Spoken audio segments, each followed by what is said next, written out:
PGF Muda is hands down one of the most dangerous gang leaders that we have covered on this channel. From being shot at on IG Live to helping his young gang members cover up their murders, PGF Muda has made himself the top op in Chicago and even having his video shoots raided by the feds. After losing his brother to gang violence, Muda would create a gang to carry on his brother's street legacy. Standing at about 6'5", PGF Muda would continue to rain havoc in the streets of Chicago in the name of his fallen brother. A beautiful day in the neighborhood. That's 12? I'ma get all in that bitch from Scott Gray. Nah, that ain't nobody. Come on, y'all niggas tripping, boy. Y'all niggas on live with this shit. Y'all niggas.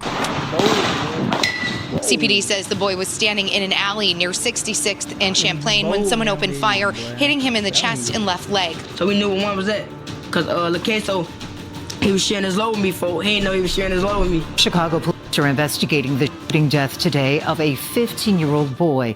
Police say they found him with a gunshot wound to the head.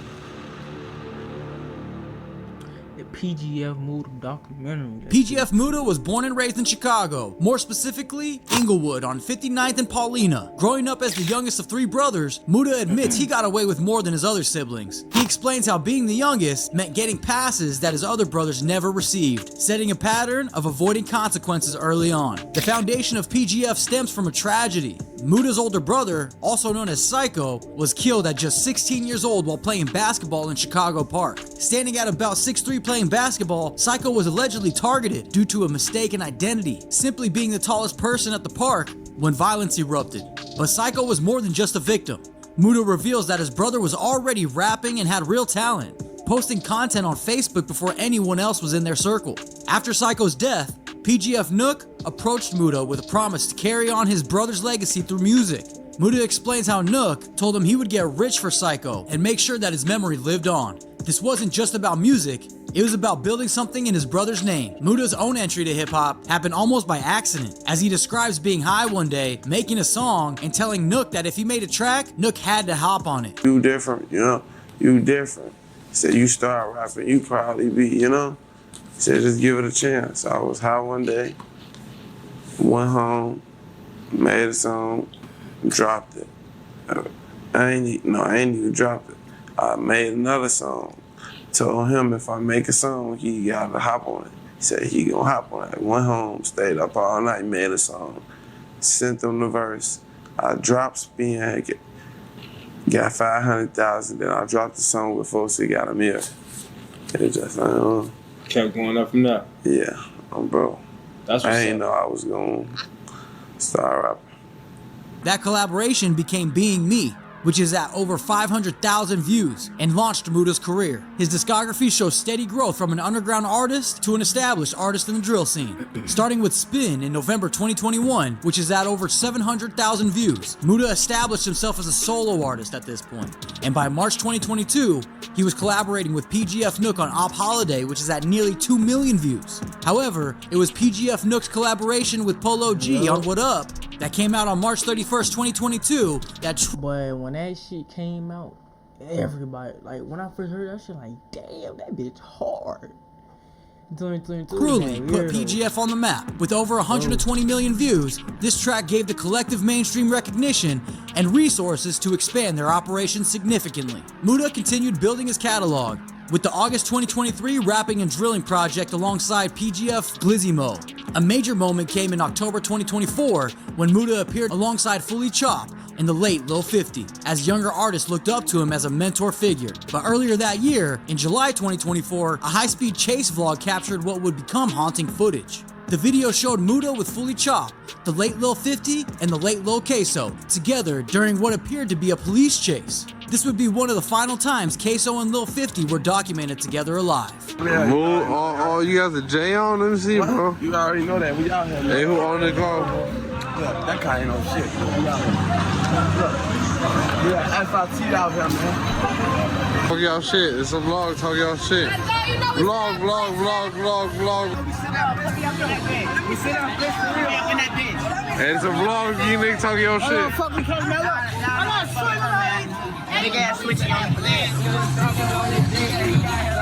Chicago different from Atlanta, bro. Like, I just be looking at it, Chicago and shit, I be like, damn, bro, I ain't gonna lie to eat. Them Chicago young niggas be tripping. They just looking like they be ready to shoot a motherfucker if you just look at them wrong, boy. They ready to spaz on your ass, nigga. Like, Violence that followed was devastating. On October 23rd, 2024, Lil 50 was shot and killed in an alleyway after trying to retrieve a stolen gun from Lil Tay. The 15-year-old was met with gunfire instead of getting his weapon back. Units over here now. wait, Gunfire after trying to retrieve a stolen gun from Lil Tay. The 15-year-old was met with gunfire instead of getting his weapon back. Units over here now. I know I'm pausing too much, but gang, why are you trying to get your gun back if it's being stolen or not? That I would at nighttime too, bro. I'm not finna get a gun that been stolen. I'm not finna meet up with that person and be like, oh yeah, let me go see, can I get my gun back? That sound like a, come on, yeah, I wouldn't do that, bro. You can hear police dispatch audio right there revealing officers were met with a large crowd when they arrived on scene last night. According to police, the shooting happened just before 8:30 in the city's Woodlawn neighborhood. CPD says the boy was standing in an alley near 66th and Champlain when someone opened fire, hitting him in the chest and left leg. And then just weeks later after that, in December 2024, Queso was found shot in the head while playing video games in his own home. Chicago police are investigating the shooting death today of a 15-year-old boy. Police say they found him with a gunshot wound to the head inside a home just before noon today. The home is on South Parnell and West Marquette in the Inglewood neighborhood. So far, no arrests have been made. The 15-year-old's death shocked even those familiar with drill music's violent reality. Someone had violated the safety of his own house when it was alleged that he was backdoored by the people closest to him. Following Fully Chop's No Jumper interview, where he allegedly admitted to having Queso's location, this is where Muda's involvement becomes concerning. Muda can be seen telling Fully Chop to stay quiet about details surrounding these deaths. After that Queso kid, that when, like, 2 days after that, that's when we took these goofy straights. They was our homie at first. They got some goofies though. They was our homies. We knew where they parked. They straight at. We took that bitch. We went to their shit like. You took what? A straight? Straight. It's a car. Car. Yeah, they got one of their cars, one of them cars. They had two straights, so we knew where one was at. Cause the Queso, he was sharing his load with me. For he didn't know he was sharing his load with me. I'm folding them. You can just tell by the way he looking. He like, gang, you telling all the business, gang. Like, what is you doing? That's just, I don't want to talk about that shit. That shit good. But just, we took some goofy straights, though. Throughout his rise, Muda was faced with his own dangerous moments. A PGF video shoot was raided by the feds, resulting in a recovery of 17 firearms, including automatic weapons. The raid highlighted the constant law enforcement attention surrounding the collective.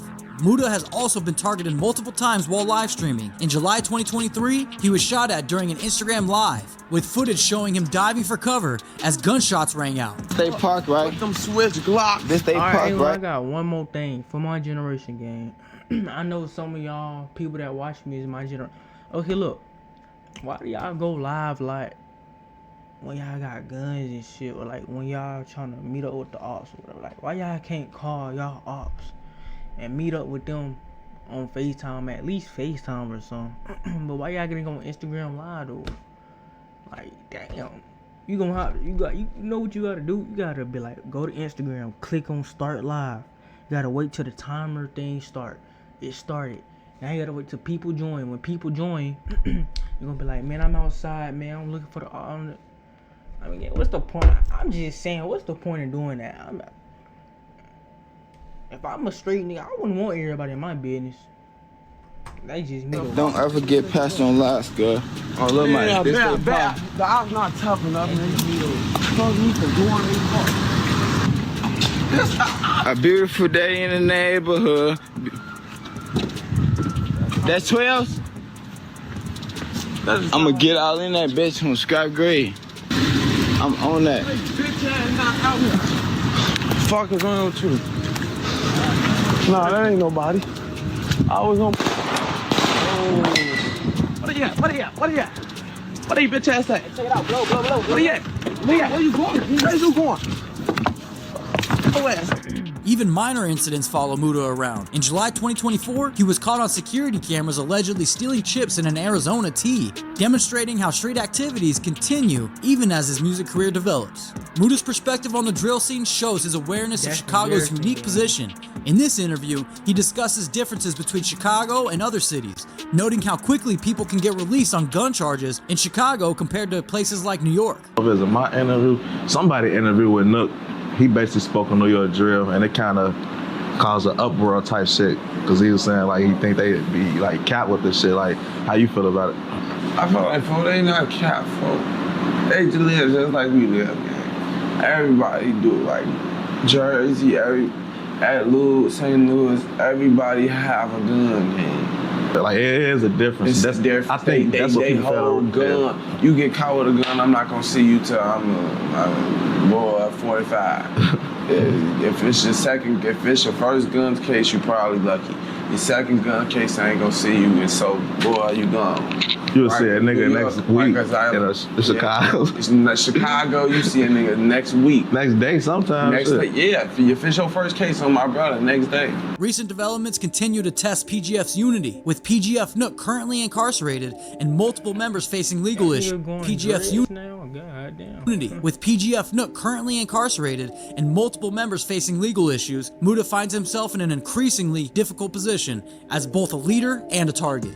The tragic deaths of Lil 50 and Queso combined with ongoing investigations and arrests have created a dangerous environment where former friends become potential witnesses or threats. The high-speed chase vlog that once showed friendship now serves as evidence as how quickly relationships can turn deadly in Chicago's drill scene. As federal attention increases, the streets' conflicts continue. Muda represents both the potential and the peril facing young artists from violent environments. His story shows how talent and ambition can create opportunities, while that same environment that inspires the music threatens to destroy those who make it. Whether Muda can successfully navigate these challenges while honoring his brother's memory remains to be seen.